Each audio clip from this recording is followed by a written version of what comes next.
Baik, selamat malam. Perkenalkan nama saya Hendro Sepon, NIM 210211160025.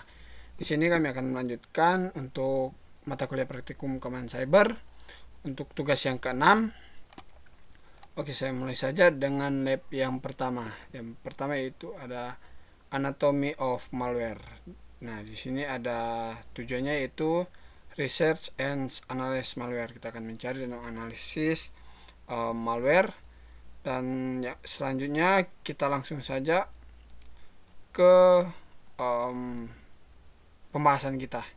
Nah, di sini bagian yang pertama ini ada conduct a search of recent malware. Nah, di sini pada bagian pertama kita dimintakan untuk mencari malware. Kemudian kita akan diminta untuk memilih 4 contoh malware masing-masing yang berbeda.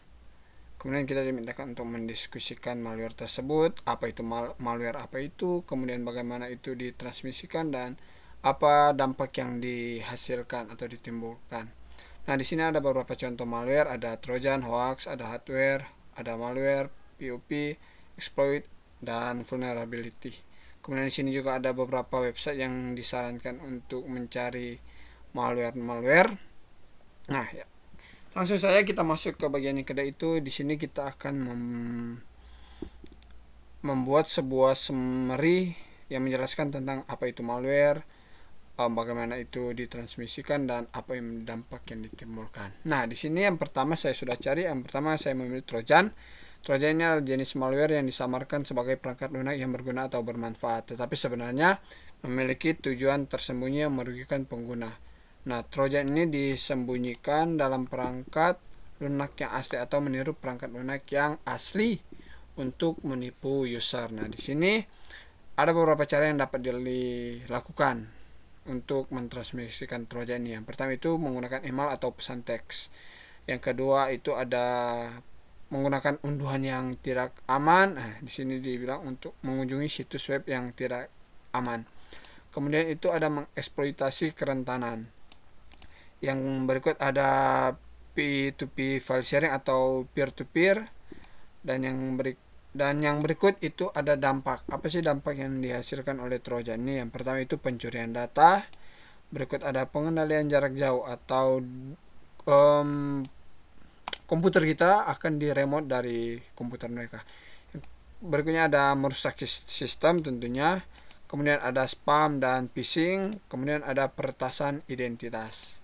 Nah, itu untuk yang malware yang pertama yaitu trojan, dan yang untuk kedua ada hardware. Hardware ini adalah jenis perangkat lunak yang dirancang untuk menampilkan iklan kepada pengguna, meskipun tidak selalu berbahaya seperti malware yang lain. Nah, tetapi hardware ini dapat menjadi sangat mengganggu pengalaman pengguna dengan menampilkan iklan yang tidak diinginkan secara berlebihan. Nah, hardware ini seringkali disertakan dengan perangkat lunak gratis atau shareware sebagai cara untuk membiayai pengembangan dan distribusi perangkat lunak tersebut. Nah, ada beberapa cara yang dapat dilakukan untuk penyebaran hardware ini. Yang pertama itu ada bundling dengan perangkat lunak, ada seperti yang tadi unduhan yang tidak aman, berikutnya ada pemasangan berbasis internet, berikutnya ada pemasangan melalui iklan. Nah, kemudian apa sih dampak yang ditimbulkan dari malware ini? Yang pertama itu mengganggu pengguna, gangguan terhadap pengguna. Kedua itu ada penurunan kinerja. Berikut ada privasi yang terancam, dan yang berikut ada potensi untuk infeksi lanjutan. Dan yang ketiga itu ada exploit. Exploit ini adalah jenis malware yang mengeksploitasi kerentanan keamanan dalam sistem operasi, perangkat lunak atau protokol jaringan untuk mendapatkan akses yang tidak sah ke dalam sistem komputer atau perangkat lunak lainnya. Nah, eksploitasi kerentanan ini memungkinkan penyerang untuk menjalankan kode berbahaya atau melakukan tindakan lain yang merugikan pada sistem yang terinfeksi. Exploit dapat dilakukan dengan beberapa cara. Yang pertama itu mengeksploitasi kerentanan yang ada. Berikutnya ada phishing dan social engineering, dan yang ketiga ada itu unduhan yang tidak aman. Dan apa dampak yang dapat dihasilkan dari malware exploit ini? Yang pertama itu pencurian data. Yang kedua itu pengambil alihan sistem. Yang berikut ada penyebaran malware tambahan, dan yang berikut ada kerusakan sistem tentunya.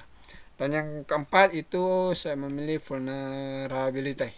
Nah, vulnerability ini adalah suatu kelemahan atau celah kelemahan dalam suatu sistem komputer, perangkat lunak, atau protokol yang dapat dieksploitasi oleh penyerang untuk mendapatkan akses yang tidak sah atau ilegal. Nah, untuk melakukan suatu tindakan yang merugikan. Nah, vulnerability ini dapat muncul dalam berbagai bentuk, termasuk ini bug, perangkat lunak, kerentanan keamanan dalam sistem operasi, atau kesalahan juga dalam konfigurasi, atau ada istilahnya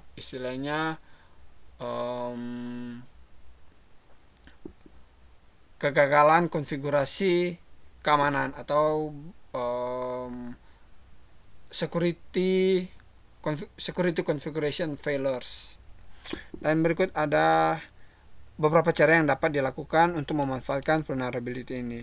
Yang pertama itu adalah mengeksploitasi melalui kode berbahaya. Contohnya itu melakukan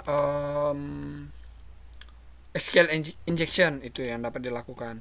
Nah, yang berikut itu mengeksploitasi melalui pemindaian otomatis. Berikut ada pemanfaatan exploit publik. Berikut ada social engineering. Dan yang berikut ada kombinasi serangan. Nah, terus apa dampak yang ditimbulkan? Yang pertama itu kehilangan data. Ada juga kerusakan sistem, ada ransomware atau penyanderaan data, ada pengambilan identitas, kemudian ada penyebaran malware lanjutan, malware berikutnya, kemudian ada penurunan kinerja dari suatu sistem. Tentunya ini ada kerusakan reputasi terhadap suatu perusahaan misalnya. Dan yang terakhir itu ada gangguan layanan. Nah, itu adalah beberapa contoh malware, ada 4 contoh beserta dampak dan cara penyebarannya. Dan untuk lab 1 cukup sekian, dan untuk lab yang selanjutnya akan dilanjutkan oleh teman saya.